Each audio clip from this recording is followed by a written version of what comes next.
네, 여러분 안녕하십니까? 하루의 마무리는 저와 함께 하시죠. 성공투자 오후 증시 이혜수입니다. 지난주 변동성의 피로도가 채 가시지 않은 채 또 한 번의 급락장으로 스타트를 끊고 있는 한 주의 첫 거래일. 여러분 정말 월요일부터 고생 많으셨습니다. 장 마감 30분 전 포인트 3개로 오늘 장을 정리해보죠. 먼저 포인트 1. 유가 급등 쇼크, 그리고 미국 고용 쇼크, 여기에 이어진 증시 패닉이 되겠습니다.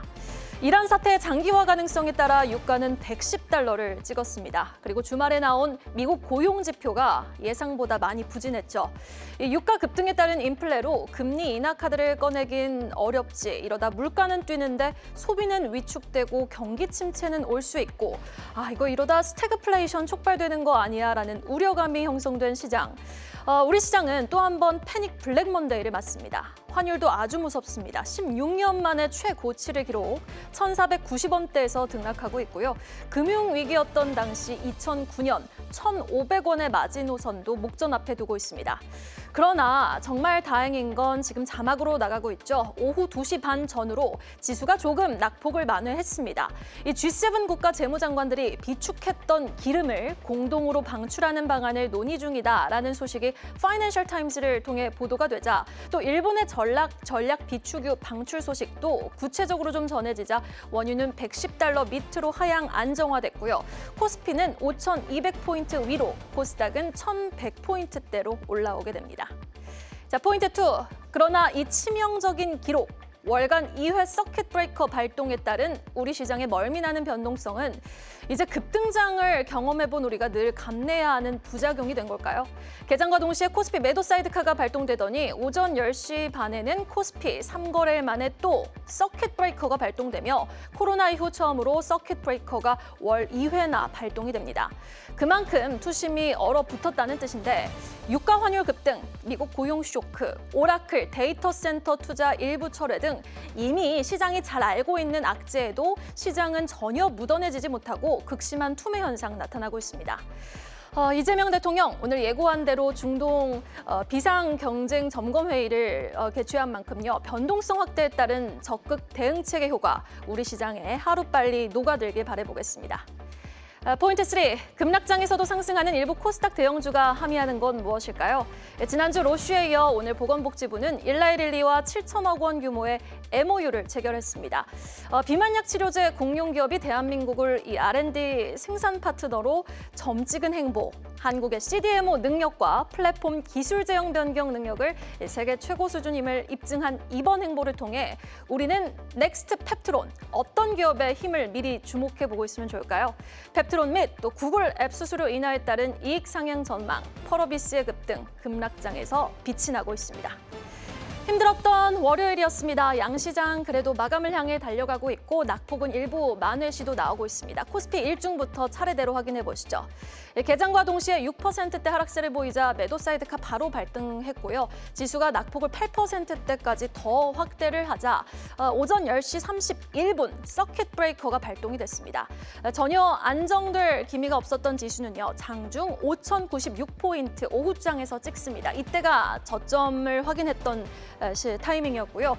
그래도 다행히 오후장 2시 반부터는 낙폭을 조금 더 만회를 하는 시도 나오고 있죠. G7 국가들의 비축유 공동 방출하는 방안 검토 소식 속 유가가 어느 정도 일부 안정이 되자 지수도 5%대 후반, 6%대 수준으로 낙폭을 좀 일부 만회는 했습니다만 사실은 부담스러운 하락폭은 사실입니다. 현재는 5,206포인트 터치하고 있는데요. 삼성전자, 하이닉스, 현대차, 시총 1, 2, 3위 형님들 10% 넘게 급락하는 모습 한동안 이어졌고 주가는 한 달 전으로 회귀하게 됩니다. 지금 삼성전자 17만 원대, 그리고 SK하이닉스는 83만 원대. 그러나 여전히 부담스러운 낙폭 보여주고 있습니다. 그래도 전쟁 장기화 우려에 국제 유가가 급등한 부분에 화학주라든지 일부 조선주, 그리고 한미 투자 관련한 원전주 일부가 힘을 내주고 있습니다. 코스닥 일중도 체크를 해보겠습니다. 코스피에 이어서 코스닥도 급락을 하자 매도 사이드카가 오전에 발동이 됐습니다. 이때 오전장에서 저점 테스트를 했네요. 1067포인트까지 떨어졌던 지수는 그나마 마찬가지로 장 막판에 또 많이 일부 낙폭을 만회하는 시도 나오고 있습니다. 현재 시각 5.3% 하락세를 보이고 있는데 드디어 내일이긴 합니다. 액티브 ETF가 출시가 되고 17일은 기업 성장 펀드가 시행될 예정인데요. 그래서 그런 걸까요? 코스피보다 낙폭은 일부 조금 만회되는 양상을 보여주고 있고 낙폭의 심화가 코스피보다는 양호한 모습이지만 그래도 부담스러운 수준의 하락폭을 오후장에서도 좀 이어가고 있는 상황입니다. 수급 보도록 하겠습니다.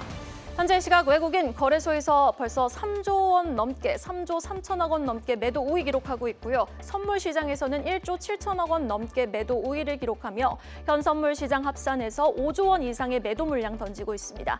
오늘 기관까지 거래소에서 1조 3천억 원 넘게 매도 우위를 기록하며 지금 개인이 4조 6천억 원의 유동성으로 받쳐주고는 있습니다만 개인 홀로 방어하기에는 역부족인 모습입니다. 그리고 코스닥 시장에서는 개인과 기관의 매수세가 유입되고 있는 상황입니다. 자, 오늘은 시장이 시장이니만큼 긴급 진단으로 성공투자 오후 증시 바로 출발해 보겠습니다. 두 분과 함께 해볼게요. IBK투자증권 정경민 팀장 그리고 24인베스트먼트 손상현 팀장 수고해 주시겠습니다. 어서 오십시오. 자, 먼저 정 팀장님께는 코스피부터 한번 진단을 들어보겠습니다. 확실히 편중된 반도체 쏠림 구조를 갖고 있는 K증시는 이번 중동 사태 영향에 유독 더 과도하게 반응을 하고 있습니다. 유가가 아직 확실하게 잡히지 않는 상황에서 지금을 반도체의 저점 매수 구간으로 활용해보면 좋을지 아니면 아직은 관망이 필요한 시점인지 급락장 최선의 전략을 좀 제시해 주신다면요. 네, 뭐 결론적으로 말씀드리면 지금 뭐 딱 세 가지죠. 그러니까 뭐 어쨌든 매도를 할 것인가 아니면 그냥 버텨볼 것인가, 이것을 이용해서 뭔가를 사볼 것인가, 이 세 가지로 좀 귀결이 되는 게 아닌가 좀 생각이 드는데 오늘 제가 드릴 말씀은 그래도 좀 버텨보자 쪽으로 조금 귀결이 되는 이제 그런 결론을 먼저 좀 드려보도록 하겠습니다. 지금 뭐 삼성전자, SK하이닉스 뭐 예를 들어서 삼성전자 지금 뭐 15만 원 밑에 뭐 10만 원 이 언저리에서 사셨던 분들은 굳이 그 물량을 줄일 필요는 없다라는 생각이 듭니다. 하지만 제가 봤을 때 이 전쟁은 뭐 이걸 비유한 게 좀 웃긴 얘기긴 하겠습니다만 농구 게임으로 봤을 때는 1쿼터도 지금 다 끝나지 않은 이제 그런 상황이고 어떻게 흘러갈지 알 수도 없는 이제 그런 상황이기 때문에 뭐 섣불리 지금이 추가 매수의 기회다, 저점의 기회다 이렇게 좀 말씀드리기는 상당히 좀 어려운 것 같습니다. 일단 뭐 시장의 지표들, 뭐 유가, 환율 이런 리스크 지표들이 굉장히 지금 흔들리고 있는 그런 상황이고 이럴 때마다 이제 뭐 저희 같이 나와서 말씀드리는 사람, 얘기하는 그런 사람들이 말씀드리는 거는 과거에 이러이러한 양상이 있었을 때 어떻게 반응을 했으니 우리가 이런 것들을 좀 감안을 해봤을 때는 뭐 지금은 뭐 매도에 대한 이제 그런 매력은 이미 매도에 대한 그런 유용성은 좀 없는 그런 상황이다. 뭐 이런 쪽으로 좀 계속해서 좀 말씀을 좀 드릴 수밖에 없는 그런 상황인데 저는 이렇게 봅니다. 뭐 AI 투자 사이클에 이제 부러질 사유가 있는 것인지 AI의 패권자가 나왔는지 여기에 대해서는 뭐 아니라는 좀 생각을 좀 가지고 있기 때문에 전체적인 가정을 우리가 부러뜨릴 필요는 없을 뭐 이런 그쪽으로 좀 말씀을 드릴 수 있겠습니다만 이제 중동 쪽 자금들이 AI에 상당히 많이 좀 들어갔기 때문에 우리가 애초에 그런 생각을 했었던 그런 가정들에서 몇 가지가 좀 틀어질 수도 있는 이제 그런 상황은 좀 염두를 해야 된다라는 상황을 말씀드려야 될 것 같습니다. 그렇게 본다면 좀 높게 매수를 했었던 그리고 손절 구간에 들어왔었던 그 물량에 대해서는 어느 정도 좀 지켜볼 여지가 있듯이 어느 정도 좀 현금화가 좀 필요하지 않을까라는 생각이 들고 물론 이제 낮은 구간에서 샀던 것들은 뭐 저는 쭉 가져가셔도 좋지 않을까라는 생각을 좀 가지고 있습니다. 좀 좋게 생각을 한다라고 하면 어차피 뭐 1년에 두세 번 정도는 큰 폭의 조정이 나오기 마련이었는데 이번에 이거를 계기로 해서 한번 좀 맞았다라고 좀 생각해 볼 수 있는 그런 상황으로 좀 좋게 생각도 할 수 있겠습니다만 제가 뭐 20년 넘는 경험상 이렇게 바로 V자 반등이 나오는 경우는 사실 거의 없었거든요. 그런 면에서 봤을 때는 어쨌든 하향에 횡보하는 어떤 수렴 구간을 좀 가져가고 우리가 지난주에 살짝 좀 희망을 가졌었던 그런 상황을 보면 또 외국인들의 또 수급이 나쁘지 않았던 수급에 우리가 시장이 그래도 반등을 해주는구나라는 걸 좀 느꼈기 때문에 지금처럼 외국인들이 장 열리자마자 조 단위로 매도하는 상황이 아닌 그렇더라도 매도가 좀 줄어드는 상황까지는 매수는 다소간 조금 지켜보시는 게 어떨까라는 생각이 듭니다. 지금 뭐 외신 뉴스를 좀 간단하게 종합을 해보면 이거죠. 이제 유가 변동성이 굉장히 좀 극한으로 움직이고 있는 상황이고 해상의 운송 리스크가 굉장히 커지고 있는 그런 상황인 거를 우리 앵커께서도 짚어주셨습니다만 이게 이제 인플레를 재상승시키고 또 금리에 영향을 주고 이러면서 이제 위험 자산을 흔드는 이런 변수로 좀 흘러가고 있는데요. 이런 것들을 좀 봤을 때는 저는 뭐 반도체에 대한 어떤 속도감은 좀 줄어들 수밖에 없는 상황이고 우리가 5년 전 러시아 우크라이나 전쟁에서 기시감이 있었던 전쟁이 한 중반 정도 갈 경우에는 에너지 다변화 쪽으로 또 시장이 한번 이렇게 좀 관심이 갈 가능성이 좀 있기 때문에 지금은 적극적인 그런 행보보다는 조금 지켜보시면서 향후 전쟁의 향방에 따라서 어떻게 좀 대응을 해야 될지 각각의 어떤 스타일에 맞게 이렇게 대책을 세우는 이제 이런 양상으로 좀 관망을 좀 해보시는 게 어떨까라는 말씀을 먼저 드려보도록 하겠습니다. 시나리오가 어떻게 좀 흘러갈까라고 예상을 하기보다는 뉴스플로우가 흘러가는 대로 유가가 잡히는 모습 그리고 외국인의 수급이 돌아오는 것을 보고 접근해도 늦지 않다. 지금은 일단 버티자라는 전략을 제시해 주셨습니다. 그렇다면 손상현 팀장님께는 코스닥에 대해서 한번 여쭤보도록 하겠습니다. 확실히 코스피 시총 상위주 대비 코스닥의 시총 상위주에는 좀 저력이 느껴지고 있는 하루거든요. 일부 모멘텀이 유효한 바이오 플랫폼 업체, 게임 펄어비스, 또 원전, BHI의 시세가 죽지 않고 있는데 그렇다면 지금 뉴스를 보니까 대형 자산운용사들이 당장 액티브 ETF 시장에 뛰어들지 않고 관망을 좀 하겠다라는 소식이 오늘 들려왔더라고요. 그러면 3월에도 코스닥 투자하고 싶으신 분들은 이 힘이 있는 테마 일부 종목들에 접근하는 것이 유효할까요? 지수 투자보다는? 네, 아무래도 일단 뭐 시장이 전반적으로 V자로 뭐 상승을 하지 못한다라고 하면 종목에 치중이 될 가능성이 높습니다. 근데 그나마 코스피보다 코스닥이 나름 좀 견조한 흐름을 보이고 있는 건 그동안의 올해 상승률을 보면 코스피가 약 한 50% 상승을 했어요. 하지만 코스닥은 31%밖에 상승을 하지 못했기 때문에 일단 덜 오른 코스닥이 그만큼 종목으로도 봐도 어느 정도 좀 상승세가 좀 코스피보다는 덜했기 때문이다라고 첫 번째로 좀 이야기를 해드릴 수 있을 것 같고요. 그런 점에서 그나마 코스닥이 잘 버티고 있다라고 좀 볼 수가 있을 것 같습니다. 하지만 여전히 뭐 지정학적 리스크가 어떻게 되는지에 따라서 상당히 좀 시장 자체도 좀 변동성이 클 것 같아요. 그래서 지난주까지만 해도 시장이 단기적으로 좀 이제 전쟁이 단기로 끝날 가능성이 높다라고 하는 시장에서 일각이 나오면서 급반등을 하는 모습을 보였지만 이게 이제 장기화 가능성이 상당히 높아지고 있다라고 좀 보고 있어서 다시 좀 하락에 대한 부분으로 연결가 되고 있다. 그리고 또 이 확전에 대한 가능성도 제가 봤을 때는 좀 배제할 수 없다라고 좀 보고 있긴 하지만 그래도 아직까지는 크게 이 확전에 대한 가능성이 얼마만큼 좀 커질 수 있을지를 좀 계속 확인을 해봐야 될 필요가 있을 것 같고요. 거기에 이제 유가 상승이 지난주까지만 해도 그렇게 크게 상승이 되지 않았습니다. 하지만 오늘만 보더라도 유가가 110불 이상까지 상승을 했다라는 것 자체는 인플레이션을 유발할 가능성이 높고 그 부분이 결국엔 시장이 좀 장기화가 된다라고 하면 이제는 구조적인 리스크를 또 상승으로 하락을 좀 이어갈 가능성이 높기 때문에 시장이 하락을 하고 있다라고 생각을 할 수가 있을 것 같습니다. 하지만 코스닥이 그나마 좀 코스피보다 긍정적이라고 볼 수 있는 건 내일 상장이 되죠. 액티브 ETF 펀드가 본격적으로 상장이 되기 때문이다라고도 볼 수가 있기 때문에 제가 봤을 때는 삼성 액티브 자산운용 그리고 타임폴리오 자산운용이 상품을 내놓기 때문에 여기에 이제 편입이 어떤 종목들이 되는지에 따라서 종목별 장세가 이어질 가능성이 높을 것 같고요. 그런 점에서 시장보다는 종목에 치중이 되는 종목으로 좀 시장 자체가 좀 재편이 될 가능성이 높지 않겠느냐라고 봐야 될 것 같기 때문에 내일 일단 ETF에 어떤 기초자산의 편입 종목들이 구성이 되어 있는지도 한번 확인해 보시면 좋을 것 같고 그리고 그거를 따라서 이제 섹터별로 좀 전략을 짜는 것도 좀 필요하지 않을까 그렇게 좀 봐야 될 것 같습니다. 네, 내일 이제 출시가 되는 액티브 ETF에 편입된 종목들의 수급의 힘을 한번 살펴보면서 테마별로 접근하는 것도 전략이 될 수 있겠다라고 말씀해 주셨습니다. 바로 파이널 콜로 오늘 장 정리해 보도록 하겠습니다. 오늘도 코스피와 코스닥을 나눠서 세부적인 종목 현황 한번 살펴보도록 하죠.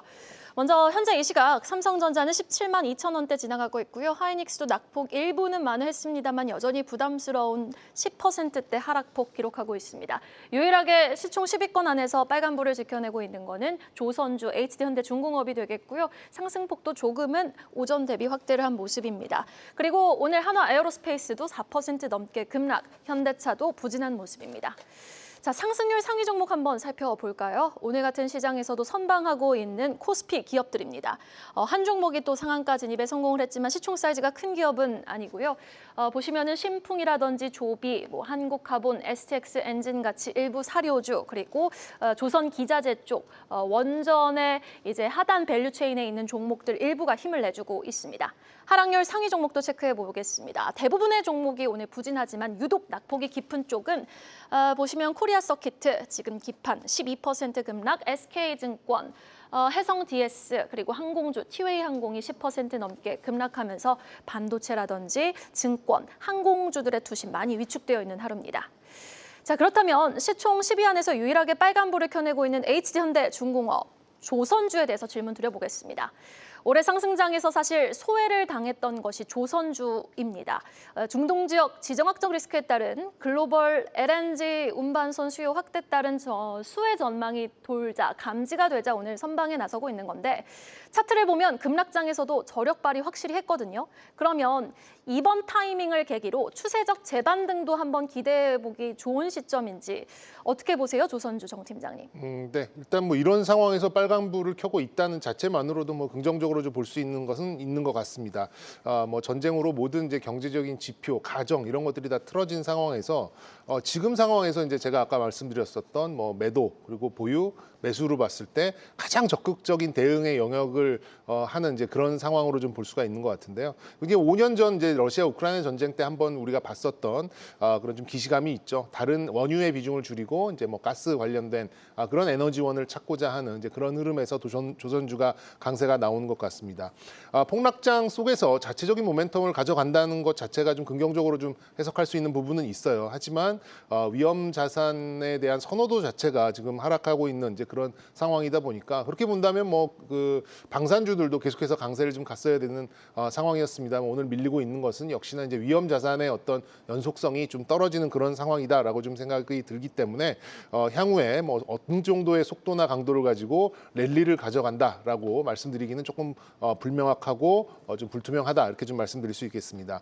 물론 이제 펀더멘탈로 봤을 경우에는 이제 비싼 값에 수주한 물량이 23년 이후에 수주한 물량이죠. 이런 것들이 올해부터 실적 반영이 좀 되고 그리고 이제 수주 대비 매출액으로 나누는 이제 그 환산 비율로 봤을 때는 거의 4를 넘어서는 다시 말씀드리면 4년 동안은 먹고 살 수 있는 수주가 충분한 이제 이런 상황이면 우리가 보통 상향 사이클로 좀 우리가 보고 있는데 이런 상황을 봤을 때는 뭐 비싸다 할 수 있는 그런 상황은 아닌 거는 맞는 것 같습니다. 하지만 중장기적인 조선 사이클이 아닌 단기적인 전쟁 양상으로 뭐 대응을 하는 이런 상황이라면 오히려 이제 유가가 또 하향 조정되고 뭔가 또 좀 전쟁이 좀 금방 끝날 것 같은 분위기가 나온다면 또 이쪽에서 또 급락이 나올 수 있는 이제 그런 상황이기 때문에 제가 보기에는 에너지 쪽의 전반적인 양상을 향후에 좀 지켜보시는 것이 좋지 단기적인 대응에서 너무 많은 비중을 실어가는 것은 조금 무리가 아닌가라는 생각을 좀 가지고 있습니다. 뭐 그래서 말씀드리면 뭐 시장 대비 강세를 보이는 상황에서 뭐 충분히 긍정적인 그 정도의 재료로 작동은 하겠습니다만 말씀드린 대로 전쟁의 양상에 따라서 크게 변동성을 가져갈 수도 있고 전쟁의 목적을 생각을 해본다면 결국 이제 에너지 병목 현상의 다변화에서 이렇게 뭐 조선주가 계속해서 또 주목을 받을 수 있는 그런 상황은 또 아니기 때문에 다소간 어떤 계좌에 대한 해지 뭐 이런 차원에서의 접근은 어느 정도 유용하겠습니다만 너무 많은 비중 조선주로 이 하락을 만회해 보겠어 이런 생각은 조금 무리가 아닌가 다시 한번 좀 강조드리겠고요. 향후에 이제 MRO나 뭐 신규 군함 수주가 예상될 수도 있는 이제 그런 상황이기 때문에 저는 너무 많은 비중보다는 포트폴리오 한 켠을 통해서 HD 현대중공업이나 하나오션 같이 대장주 혹은 조선 ETF 정도로 일정 비중으로 한정하는 이제 그런 스탠스로 접근하시는 게 현 상황에서는 조금 옳지 않을까 이렇게 좀 말씀드려보도록 하겠습니다. 일단 지금 타이밍에 공격적으로 접근하는 건 어떤 섹터도 유효한 전략이 아니다. 조선주에 대해서 긍정적으로 보고 계시는 건 맞지만 급락장에서 해지 차원에서 접근하는 것이 가장 현명한 방법이 되겠다라는 말씀으로 좀 정리를 해보도록 하겠습니다. 이어서 코스닥 시장 정리해보죠. 시총 상위주부터 한번 체크를 해보겠습니다. 유일하게 빨간불을 켠 건 삼선당 제약이네요. 지금 펩트론이 10위권 밖에 있어서 펄어비스도 10위권 밖에 있어서 지금 1위부터 10위 종목 안에서는 삼선당 제약이 소폭 상승하면서 선전해주고 있고 ABL 바이오도 여러분 18만 9천 원대에서 저항력을 발휘해주고 있습니다. 리가켄 바이오는 다소 큰 낙폭 5%대 하락, 레인보 로보틱스도 11% 급락하면서 로봇주, 2차 전지, 일부 투심 많이 위축됐지만 그래도 선방하는 건 바이오 플랫폼 쪽이 되겠다라고 볼 수 있는 하루가 되겠습니다. 이어서 상승률 상위 종목들입니다. 코스닥 시장에서 선방하고 있는 기업들입니다. 확실히 오늘 같은 하루에도 마찬가지로 사이즈가 작은 종목들의 변동성이 크게 확대가 되겠죠. 중앙에너비스도 지금 11% 급등하면서 상승은 상승이지만 변동성 극심하고요. 태광은 13% 상승 탄력을 유지하고 있지만 마찬가지입니다. 변동성은 큰 모습. 하락률 상위 종목도 체크해 보겠습니다. 부진한 종목, 가장 부진한 건 또 지난주 금요일에 상장된 S팀이 되겠습니다. 따따블에 성공하더니 오늘은 가격 제한폭까지 지금 하락폭이 29%에 달하고 있는 상황이고요. 보시면은 한주 ART 그리고 인트론 바이오, PSK 같은 종목들이 하락률 상단에 위치하고 있습니다. 코스닥에서의 질문은 펩트론을 향해 보죠. 보건복지부와 글로벌 제약 공용, 일라이릴리가 무려 7,300억 원 규모의 MOU를 오늘 오후에 이제 체결하게 됩니다. 단순히 이제 돈만 들어오는 개념이 아니라요. 대한민국이 글로벌 비만 당뇨 치료제의 핵심 기지로 부상하고 있다라는 시그널로도 해석을 좀 해볼 수 있을 것 같은데 글쎄요. 이제 시장은 넥스트 펩트론에 대한 어떤 종목이 그 혜택을 좀 수혜를 받아갈지도 궁금해할 것 같고요. 오늘 바이오가 지금 추가적인 하락이 안 나오고 있다는 거는 단순히 이제 액티브 ETF 출시에 따른 수급적인 영향인지 이 여부도 좀 따져봐야 될 것 같아요, 손 팀장님. 예, 아무래도 이제 펩트론에 대한 우호적인 그런 수급이 상당히 좀 긍정적으로 이어질 가능성이 높은데 제가 봤을 때는 이제 비만약의 트렌드가 어느 정도 바뀌고 있는 게 있다라고 봐야 될 것 같습니다. 첫 번째가 편리성입니다. 어떻게 보면 경구용에 대한 치료제가 상당히 좀 많이 최근에 침투를 하고 있는 상황이고요. 그래서 특히나 이제 노보노디스크의 위고비 정이 1월 5일부터 출시가 되고 있는데 상당히 많은 이제 주사제 관련된 부분을 대체를 하고 있다라고 볼 수가 있을 것 같고요. 거기에 일라일리의 이제 울프 클리프톤이라고 하는 경구용 치료제가 4월 10일 날 출시가 예정이 되어 있습니다. 그렇기 때문에 얼마만큼 많이 편리한지에 대한 부분, 그렇기 때문에 편리성에 대한 걸 감안해 보면 우리나라에서 경구용 치료제 중에 D&D 파마텍을 좀 관심 있게 봐야 될 필요가 있을 것 같고, 그리고 두 번째는 이제 지속성인데 결국에 이제 일라일리 쪽과 여러 노보노디스크가 주사제를 포함해서 여러 가지 한 달 이상이나 6개월 이상 지속성을 나타낼 수 있는 플랫폼을 얼마만큼 빠르게 조금 만드는지가 중요할 것 같기 때문에 역시 이게 상용화가 된다라고 하면 게임 체인저로 부각이 될 가능성이 높다. 그렇기 때문에 이 플랫폼을 만들고 있는 G2G 바이오도 좀 관심 있게 보면 좋지 않을까 그렇게 봐야 될 것 같고요. 일단 이런 흐름으로 보면 결과적으로 올해 이제 비만 치료제는 상당히 좀 많이 성장할 수 있는 배경이 있다라고 보고 있습니다. 그 배경은 미국에서의 본격적인 약가 인하가 이제 이 비만 치료제로 인하가 되고 있기 때문에 그렇다고 하면 P와 Q가 동반적으로 상승을 할 수 있는 기대성을 보일 가능성이 높다. 그런 점에서 국내 쪽에 대한 그런 캐파 자체는 상당히 더 커질 가능성이 높을 것 같고요. 급여에 대한 부분도 비만약에 대한 부분이 상당히 우호적으로 좀 바뀌고 있다. 그렇기 때문에 국내보다 해외 쪽, 특히나 미국 쪽에서의 그런 방향성은 국내 비만 치료제를 만들고 있는 기업들은 상당히 좀 긍정적으로 기회가 될 수 있다라고 좀 보고 있기 때문에 저는 이제 D&D 파마텍과 G2G 바이오 관심 있게 보시면 좋을 것 같고요. 차트 흐름으로 보시면 케어젠이나 삼천당제약 이런 종목들도 나름 차트 흐름이 계속 우상향으로 고점을 갱신하고 있는 흐름들이기 때문에 트레이딩 관점으로 여전히 유효하다라고 좀 말씀을 드려야 될 것 같습니다. 네, D&D 파마텍 G2G 바이오 주목해 보겠습니다. 3시 24분입니다. 동시효과 상황으로 진입을 해보도록 하겠습니다. 유가 급등에 국제유가 변동성에 연동되면서 오늘 아시아 증시 전반적으로 큰 하락폭을 보였던 하루였습니다. 지금 코스피는 그래도 낙폭 일부 만회하면서 6%대 하락세로 마감 예상 체결지수 형성되어 있고요. 코스닥도 마찬가지로 저점 대비 낙폭 만회하면서 1097포인트에서 마감 예상 체결지수 형성되어 있는 상황입니다. 유가가 뭐 이틀 만에 한 30% 이상 급등을 하니 우리 시장도 이 변동성을 계속해서 감내하는 구간으로 가져가고 있는 모습인데 글쎄요. 이런 하락장 속에서 보수적인 스탠스를 제시해 주셨지만 그래도 늘 기회는 공포와 함께 우리를 찾아왔던 것도 사실이잖아요.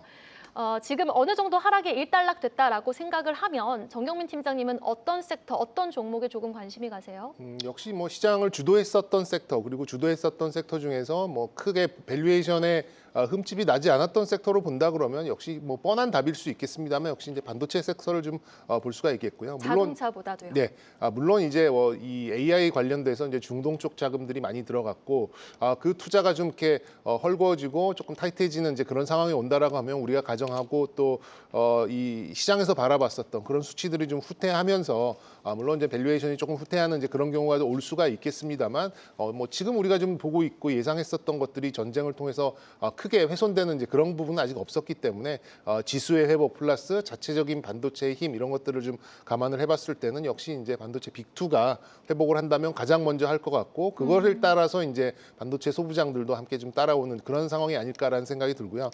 그리고 본다고 하면은 역시 이제 재작년에는 GPU의 부족, 작년과 올해는 메모리의 부족 그리고 우리가 5년 전에 봤었던 그 그림 러시아 우크라이나 전쟁에서 봤었던 그림은 역시 전쟁이 났을 때 에너지 자립에 대한 이제 그런 또 경각심을 불러일으킬 가능성이 좀 높지 않나라는 생각이 듭니다. 그런 면에서 봤을 때는 에너지 섹터별 대장주들을 뭐 지금 당장 매수를 하세요 이런 말씀이 아니라 뭐 원전, 가스터빈, 태양광, 풍력, 수소 이런 에너지원의 그런 대장주들을 한번 어느 정도 좀 그러니까 하방에 대한 어느 정도 하방 경직이 나오는지를 한번 지켜보실 필요가 있지 않을까라는 생각이 듭니다. 이 종목들이 만약에 좀 반등을 하거나 하방 내려가는 속도가 현저하게 줄어드는 구간이 된다면 저는 그 무렵이 결국에는 전쟁의 한 절반 정도를 지나가는 그런 순간이 아닌가라는 좀 생각을 하고 있기 때문에 반등을 한다면 역시 지수의 반등이고 지수가 반등한다면 반도체 빅2고 그리고 그 반도체에 이어서 함께 지수의 반등을 이끌어줄 섹터는 에너지 조금 더 구체적으로 말씀드리면 원전의 대표적인 종목 또 가스터빈의 대표적인 종목 태양광, 풍력, 수소 다들 알고 계실 것 같은데요. 이 네. 종목들이 어느 정도 하방 수렴을 하면서 어떤 뉴스가 전쟁에 관련된 뉴스가 나오더라도 빠지지 않는 순간이 온다라고 하면 그때가 이제 좀 본격적으로 저가 매수를 할 그런 시점이 아닐까 이렇게 좀 말씀드려보도록 하겠습니다.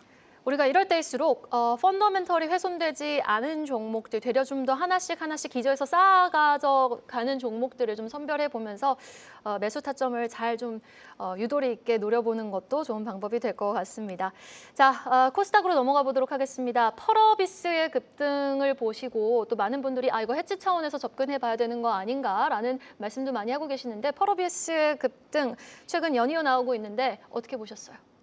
신작 게임에 대한 기대감이 이제 펄어비스 쪽으로 이어지면서 상승을 하고 있다라고 생각을 하고 있습니다. 근데 뭐 인앱 수수료에 대한 인하 가능성도 있는 것 같아요. 그렇기 때문에 기존의 모바일 게임들을 만들었었던 게임 회사들은 결국에 이제 구글이라고 하는 부분 그리고 아이폰 웹스토어에 어느 정도 일정 부분 수수료를 떼줬는데 이 수수료가 이제 인하가 될 가능성이 상당히 높다라고 얘기가 나오고 있기 때문에 그렇다라고 하면 수수료 인하만큼 수익성이 상당히 높아질 가능성이 높기 때문에요. 신작 게임에 대한 기대감이 있는 펄어비스뿐만 아니라 모바일 게임 관련된 종목들도 좀 관심 있게 봐야 될 필요가 있지 않을까 그렇게 보고 있습니다. 그래서 오늘 뭐 컴투스나 데브시스터즈 뭐 이런 종목들 반등을 하고 있는 이유도 그런 부분인 것 같고요. 여기에 뭐 넷마블이나 뭐 NC소프트 같은 뭐 이런 종목들도 그동안에 좀 많이 하락을 한 게 없지 않아 있습니다. 그리고 이 게임주들이 어떻게 보면 실적이 나름 좀 좋은 기업도 있지만 그동안에는 엄청나게 많이 하락을 한 이유는 결국에는 이제 신작 게임에 대한 부재 그리고 이 중국에 대한 부분 그리고 글로벌적으로 상당히 좀 수익이 제한적으로 이어졌었던 부분들이 없지 않아 있기 때문에 이번을 바탕으로 어느 정도 주가가 안정이 된다라고 보면 다시 이제 상승으로 좀 전환될 수 있는 타이밍에 있는 구간에 있는 종목들이 하나 둘씩 나오기 시작할 가능성이 높다. 그렇기 때문에 저는 이제 게임주들 또 관심 있게 좀 봐야 될 타이밍이 아닐까라고 봐야 될 것 같습니다. 네, 게임주에 대한 투자 전략도 제시해 주셨고요. 그리고 내일장에 대해서 아무래도 제일 많이 궁금해하실 것 같아요. 낙폭은 일부 좀 만회하면서 마감이 될 것으로 보이나 유가가 지금 103달러, WTI 기준 배럴당 103달러 선까지 어느 정도 급등이 조금 진정되는 모습을 보이고 있는데 외국인이 계속 팔았잖아요. 내일장도 좀 부담스러울까요? 외국인 수급에 좀 달려 있지 않을까라는 생각이 드는데요. 일단 좀 외국인 선물도 좀 미국장 선물도 어느 정도 좀 하방의 경직은 일단 단기적으로만 좀 나오고 있는 상황이기 때문에 이거보다 더 안 좋은 악재가 나오지 않는다라고 하면 내일은 다소간 숨을 죽일 가능성이 좀 있기 때문에 뭐 지금 오후장에 뭐 이렇게 너무 많은 좀 매도를 하거나 또 비중을 좀 축소하시는 것보다는 말씀드린 대로 조금 지켜보시는 그런 시간이 좀 필요하지 않을까 그렇게 좀 말씀드려 보도록 하겠습니다.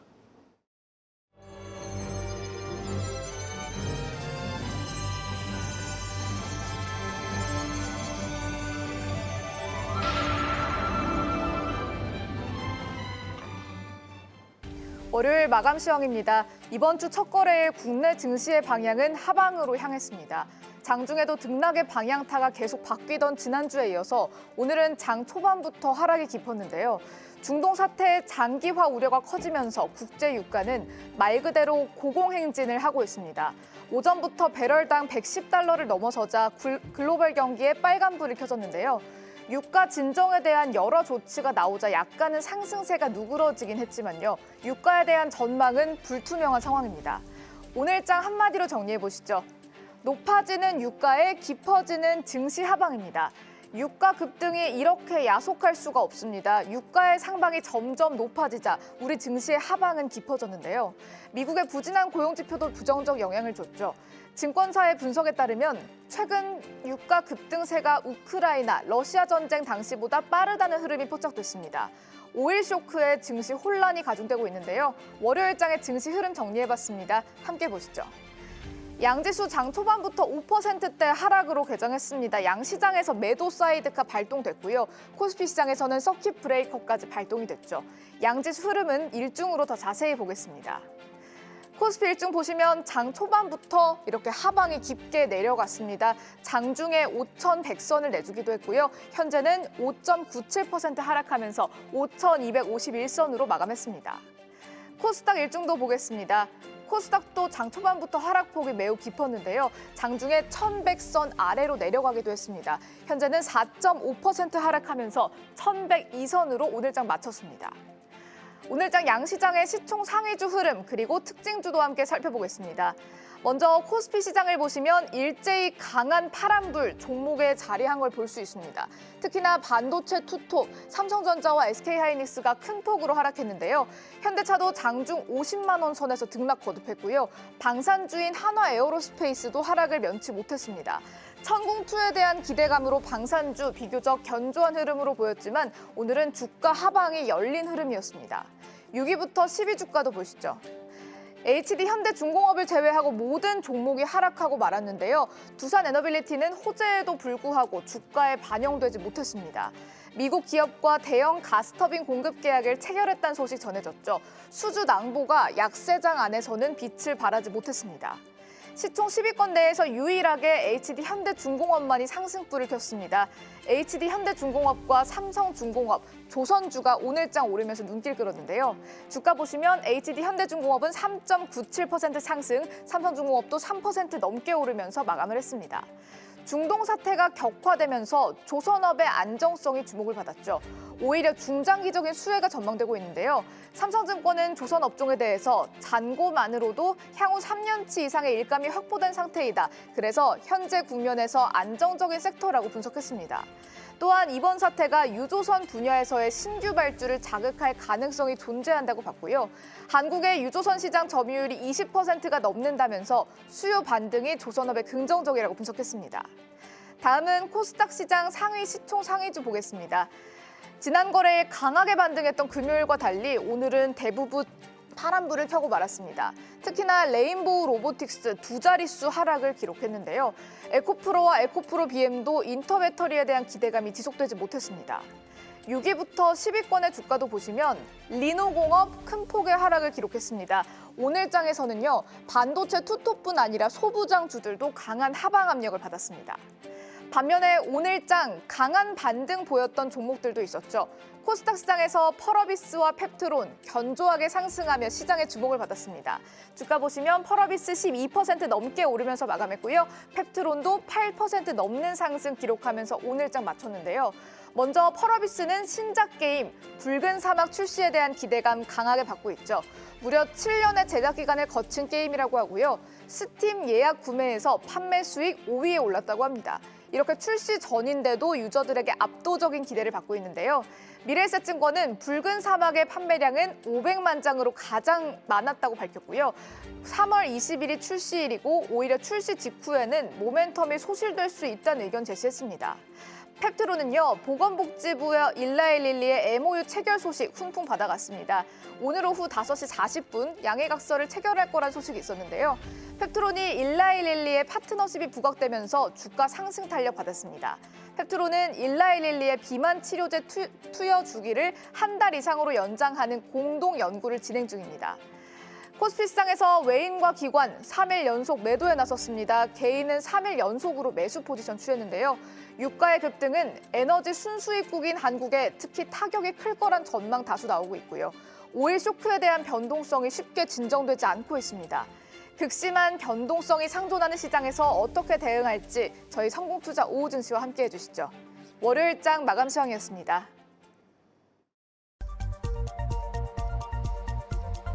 네, 오늘 환율 동향은 교보증권 위재현 연구원과 자세히 한번 짚어보겠습니다. 연구원님 안녕하십니까? 네, 안녕하십니까? 네, 오늘 장중 변동성 극심했습니다. 환율 동향 좀 자세히 짚어주실까요? 네, 오늘 주간장 달러 환율은 전일 대비 11원 오른 1,492.6원에 거래 중입니다. 오늘은 대체로 국제유가 상승에 대한 우려에 따라 시장이 크게 등락한 모습입니다. 오늘 새벽 이란은 최고 지도자로 사망한 아야톨라 하메네이의 차남을 지명했고 일부 중동 국가들의 감산 소식까지 전해지며 유가가 최대 120달러 부근까지 상승했습니다. 이에 달러화가 급격히 강세를 보이면서 달러 환율은 1,493원에 높은 레벨에서 개장했습니다.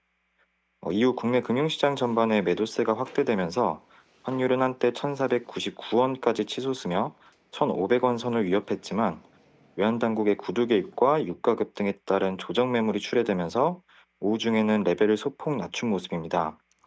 한국은행은 환율과 금리 변동성이 과도하다고 지적하며 필요시 시장 안정화 조치를 할 것이라 언급했고 오후 중에는 G7 국가들이 비상 석유 비축량을 공동으로 방출하는 방안을 검토 중이라는 보도가 나오면서 국제유가가 하락하고 환율도 상승폭을 축소했습니다. 오후 중 환율은 1,490원을 중심으로 거래가 반복되고 있습니다. 네, 다행히 고점 대비 유가나 환율이나 좀 어느 정도는 진정세를 찾았지만 여전히 유가는 100달러 선 위에 환율도 1,490원 선 위에서 움직임 가져가고 있습니다.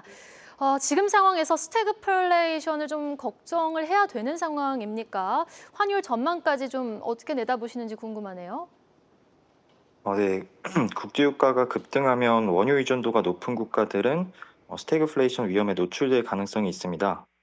보통 수요 인플레이션의 경우 자연스럽게 경제 성장률에 따라 물가가 상승하는데 공급 충격으로 물가가 상승할 경우 실질 소득을 감소시켜 전반적인 성장률 위축이 나타납니다.